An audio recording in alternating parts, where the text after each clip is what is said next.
Hey, Kylie, I appreciate you coming on the Radical Fabulatorium for the second time, I guess.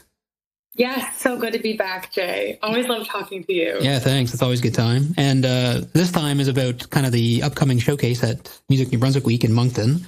Is this the second time you'll be showcasing as part of Music New Brunswick Week? This would probably be my third. Third, cool.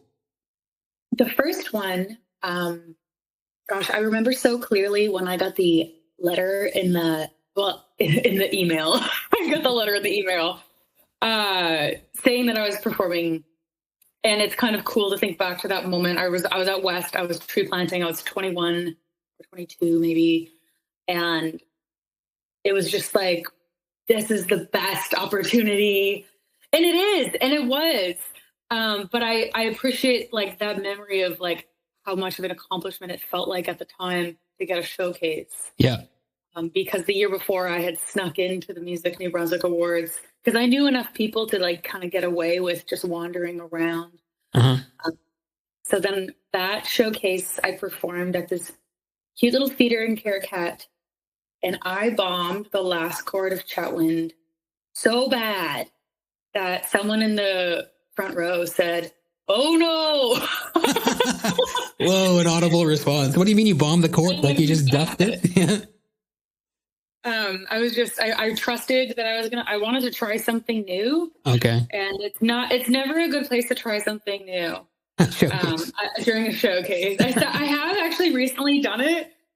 And like, thankfully the energy of the showcase was so hot that me forgetting words to a new song kind of lent to it being a new song and the fun of it all. But no, anyone listening who's about a showcase, don't do anything new. Do everything that you know very well. Especially because you usually only have like 20 minutes versus like a full set at a show might be like 45 minutes or something. So yeah, exactly. Yeah, that's exciting. And you know the delegate and of course too, those listening to showcases like a mix of general admission fans, but also a lot of delegates. So it could be publicists or booking agents or managers or record label execs in the crowd.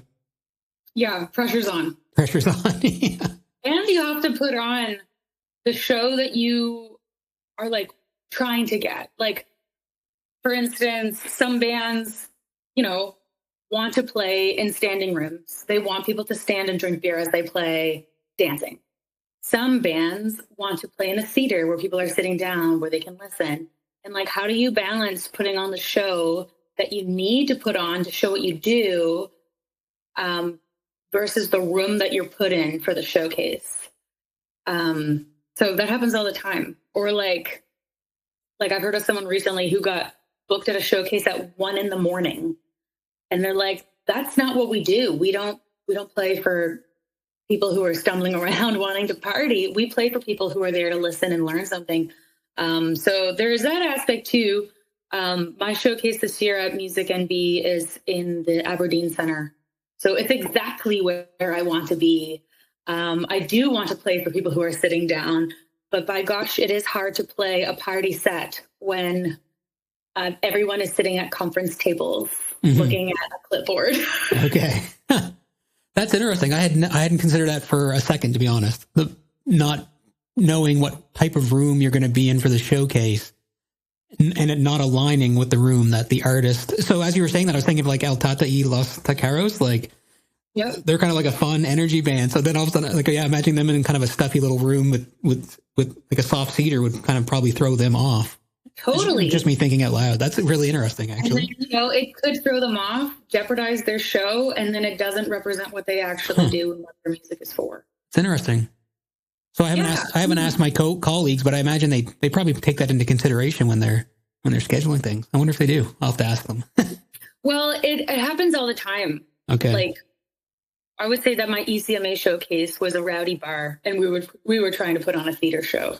And okay. you kind of fight against like, what does the room need versus what you need? Because what you need is to put on the show that best represents what you're doing. Yeah. But what the room needs might be to like up the tempo. Uh-huh. So yeah, it's totally a factor. Okay. How do you choose the songs when you have such a short amount of time to do a showcase? You shorten them and you cram them together. I have 20 minutes and I'm going to perform 6 songs. So my set will start with the song that I start every set with these days, which is Sequoia, but we'll only sing 2 verses and we're cutting the guitar solo. Huh. And then that will lead seamlessly into the next song. We only sing a verse and a chorus and then the end. And that will lead seamlessly into Flush. And then seamlessly into the next song. And then the last 2 songs we are doing, they're brand new. Cool.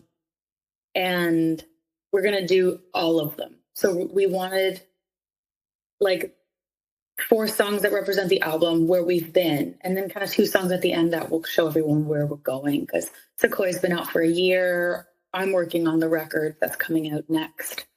And you got to think ahead. Interesting. So kind of like a medley of Sequoia, and then spotlight on the two new songs. Yeah. Okay. That's interesting. I haven't heard of someone doing that either that I've spoken with so far. Well, I mean, not everyone does it. Mm-hmm. It depends on what you need. Like, a lot of times I leave space for talking and for intros. And the way that we're blending songs, I'll still have a little bit of that. And I guess also we've got such a breadth of, like, I'll say genres, maybe flavors, styles. Like, you going into a showcase, first of all, you need to figure out what you want out of it. And what I want out of this showcase is like live performance opportunities. I want festivals to book us. And festivals will generally book a band that is a little bit more up-tempo, that can play at 8 p.m. to a tent full of people having some drinks, wanting to have some fun. And so I have catered my set to be energetic and fun, less storytelling, more like hit you in the face with all the music. But it's also going to show like the Americana style, the kind of whatever this. Sometimes I say jazzy. It's like whatever style has like the flutes and the 7th chords, and then whatever style has like the world that Confetti lives in is more like adult contemporary indie rock. I haven't pigeonholed myself with what I write. I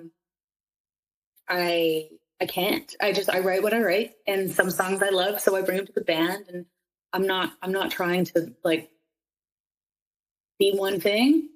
So I think being able to play 6 songs in one set is just going to show like, okay, here's all the things that this band can do. Yeah. Cool. When you come up with a new song, what does it look like when you take it to the band? It looks like, hey guys, I wrote a new song. I'll just play it and join it. And then slowly Cam will start droning some bass. Maybe Kylie will be like down on the keys. Ryan will start brushing the cymbals. Like, and then it just kind of happens.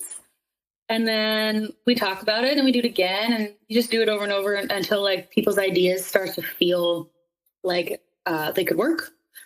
And then sometimes there's like different ways I write a song.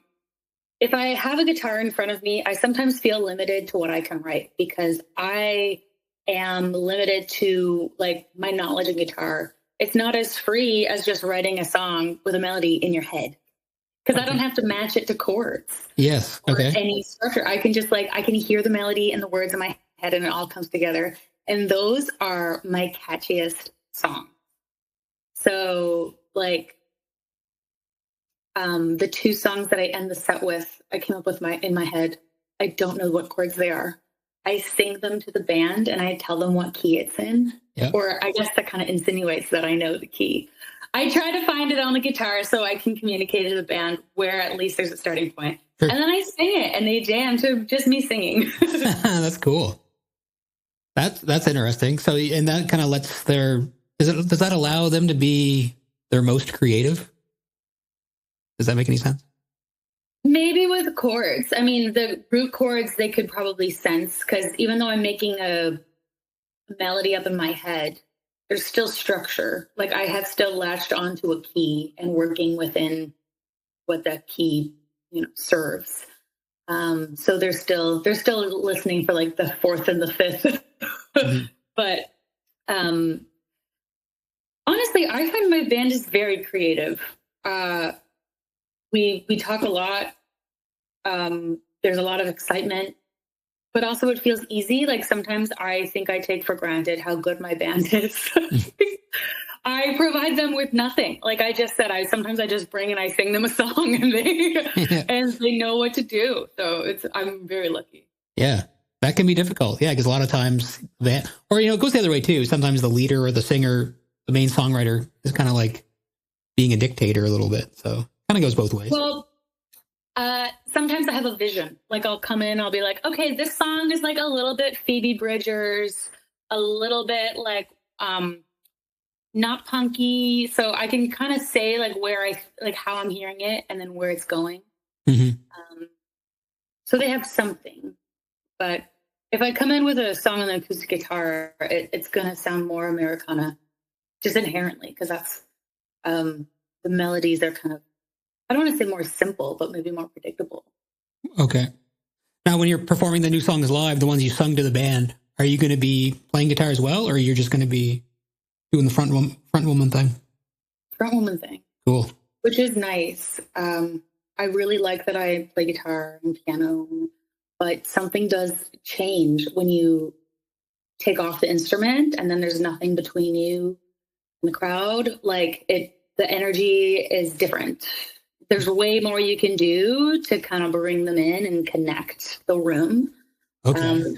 I also find I sing better when I'm not, like in some ways, like when you're singing and playing guitar, your brain is doing more things. Like one is going to maybe impede the other. I don't know. I think I still sing great with the guitar, but certainly if I'm doing something where I'm belting out, having a guitar sometimes gets in my way. So it's been fun to kind of challenge myself to step off the guitar. I'm not the guitar player that could be in a band where someone could come in and sing a song and I could just find that's not the guitar player I am. So my strengths lie in singing and in writing songs. Okay. Yeah, you might as well lean into your strengths. And of course, as you're saying, that's probably obvious to most folks, but when you're playing guitar and singing, you're kind of anchored to the microphone too. You can't, unless you have a headset, you can't wander around. Totally. Yeah. And I guess that's kind of what I was getting at too. Like when I sing Brandy Baby, I can go up and like stand on the monitor if I want to. Yeah. Call for a circle pit. You know what I've been doing lately is like going up and standing next to Ryan on the drum riser. Oh yeah, cool. It's kind of fun to like sing with the band, or I think people enjoy a concert more when they feel like they're watching musicians jam together and like be together. So that's what kind of moving around the stage can kind of do. Okay, cool. Maybe we can talk briefly. I was kind of wanted to ask you too about Breakout West, but I was kind of curious when you're coming, you're getting a showcase like a Music New Brunswick week. I'm assuming you're going to be like doing one-on-one meetings, or you try to line up like business industry meetings with the delegates. How do you approach that? Or maybe how should a listener, maybe someone who is going for the first time, any advice like how that should be approached? My advice would be to research everyone. Like they're going to release the delegates, research everyone, meet with the ones that you need to meet with and not with people that aren't going to actually serve you. Like if someone has a punk rock like festival, they might not be a meeting. You're just going to sit there and kind of prove that you didn't do research. Mm-hmm. And people like when you go to their table and you know exactly what they do and how you guys could help each other. Also for artists listening, I think a big thing that I'd like to stress is remember that you're there for a reason and that you are at their table meeting because you are at a level where you can have that business. Like I found when the first years, I felt like I'd sit down on my 101s and I'd really try to sell myself because that's what you're supposed to do. You're supposed to pitch your act or whatever it is, festivals or a venue, concert series, a booking agent. And sometimes all of that feels like it's all or nothing, like everything's on the line. Mm-hmm. And it's true, you don't know who's going to change your career. I met my manager at Music New Brunswick, and he has certainly changed my career. But just if I could just like artists sit down at the table with the confidence that you're there for a reason, and the person isn't trying to like, it's not audition, like jury you. See it more of like a partnership, I suppose. Okay. And also, like, it's super awkward sometimes. Like sitting down and immediately you're like, I'm this person. And then it's like, blah, blah, blah, blah, of who I am, what music I make. I would say it's really good to find maybe 2 artists that sound like you, because then people can sort of see the world. Like I say, lately I've been saying, I'm kind of like a mix of Adrienne Lenker and Dolly Parton. So immediately people can get a sense of she's an entertainer. It's in a world of like folk Americana country. It's folky and lyric driven, and kind of the warmth and the showmanship present more like the music does, but also like the vibe around them. And people really need to see if, because like a lot of delegates aren't going to take the time to actually listen to your music before you sit with them. So it's good to like help them paint a picture of what you do and get them excited. Okay. So maybe with the goal of them, when you're done the meeting, you want them to go listen to the music. Like, oh, I should go check this person out. Yeah. The goal of the meeting is to get them to your showcase, because ultimately they don't really know what's up until they see the showcase. Because you might not have any streams at all, but your live show rocks and you're ready to roll, and you don't really have like your next release isn't out, and you could get booked next summer at festivals because people are booking like a year in advance. So the showcase is everything. Okay, got it. So you approach the delegates with the pitch of coming to my showcase, which is happening later this evening or tomorrow, sort of thing. Yeah. Got it. It's interesting you mentioned it as an audition, because I guess that comes from experience and confidence, right? Because that's kind of what you were getting at, is like you feel like you're auditioning for the delegate, but really it is a partnership, because you bring value to them by helping their festival or whatever they're booking, and then they bring value to you by putting you in front of their audience. Yeah, absolutely.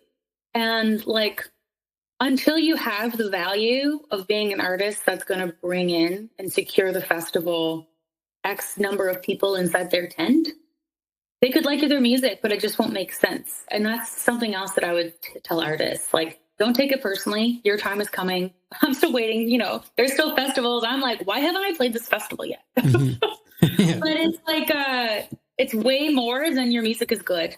You have to fit the vibe of that time of day. You have to fit the vibe of the artists around you. And you have to guarantee that people are going to be there. So that's where it is like a partnership. But you can start the relationships like right away. Mm-hmm. How do you prove to someone that you will sell the tickets? Is there a way, do you make that pitch when you're talking to someone? Like when we're in this market, we sell out 150 seater, soft seater or something like that. Yeah.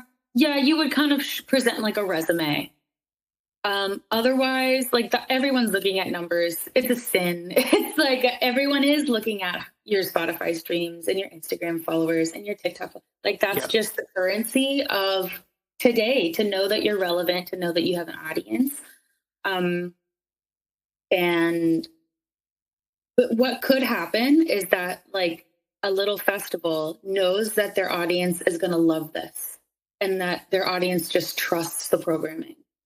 So you could say, like, in my plan, I want to play this venue at this time, and then I'd love to play your festival like next year. So like try to start building your market and then get to the festival. Otherwise, if they love your music, then they'll just book you and know their audience is going to love it. There's so many factors. Okay, cool. Can we talk, we're getting tight here on time, but can we talk briefly about the track No Mo May? Absolutely, yeah. I was listening to that. It was with Travis Flynn, but it sounds like you're singing in a different register, or like a different, I don't know, it sounds like there's a different approach you took to the vocals. There is. I wanted it to be like,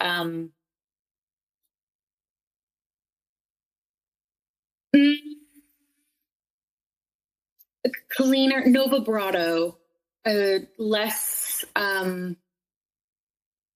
like, I don't know, Joni Mitchell vibe, and more like quirky folk. Okay. But yeah, that's been commented on a lot of like, I really changed my voice. And it's kind of cool how like you can, like I impersonate Dolly Parton, you can change your voice. Every singer that you hear has chosen that is their voice. Mm-hmm. And this is how they sing. Although they can sing 100 different ways wherever they place it in their mouth, in their head. I'm a vocal coach, so I've been thinking about this a lot. But yeah, I wanted it to seem a little more, folkier, Iris Dementi. Okay, cool. I thought it sounded like higher pitched to me. I don't know if that made like it just felt like higher. I liked it. I thought it was cool. It is higher, and if I had sung it like as a Kylie Fox song, I probably would have kept it in my head voice, and maybe it wouldn't have sounded like it's so high. But I sang it in my like mixier, whinier voice. Okay. So it didn't have the like open vibrato vibe. It had more of a Dolly Parton vibe. Okay. Cool. That's cool. Yeah. Okay. Yeah. I guess your vibrato, I would say, is pretty recognizable from yours. So maybe I didn't notice that wasn't happening, but that's probably part of why it's happening. Well, I'll tell you the difference. I am broken. I sit on the couch and get stuck to it. It's like all happening here. Whereas I am broken. I sit on the couch and get stuck to it. And it was like, maybe, I don't want to say prettier than what I was, just like a different style. Yeah, I hear it immediately. That makes total sense. It makes me think too, like it kind of makes me want to hear it over top of like some Grimes, like EDM. that style of voice, yeah. Cool. Okay, yeah. So everyone should check out that song, No Mo May, but everyone should check out your showcase too. Anyone who's around Moncton. That's coming up next week, right? That's quicker. It's coming up quick. Friday at 8 o'clock. Friday at 8 o'clock. Awesome. 20 minutes, 6 songs. Perfect. 20 minutes, 6 songs. That's wicked. 8 p.m. at the Aberdeen Center. Okay, well, I'll be there, and I'm sure some of my listeners, any folks in Moncton, and people road tripping there, there's some St. John acts involved and stuff. So, yeah, this should be a good show. Yeah, we're really looking forward to it. Hey, thanks for interviewing me. Hey, no problem. Thanks for giving me some of your time. Yeah, of course. Awesome. See you in Moncton.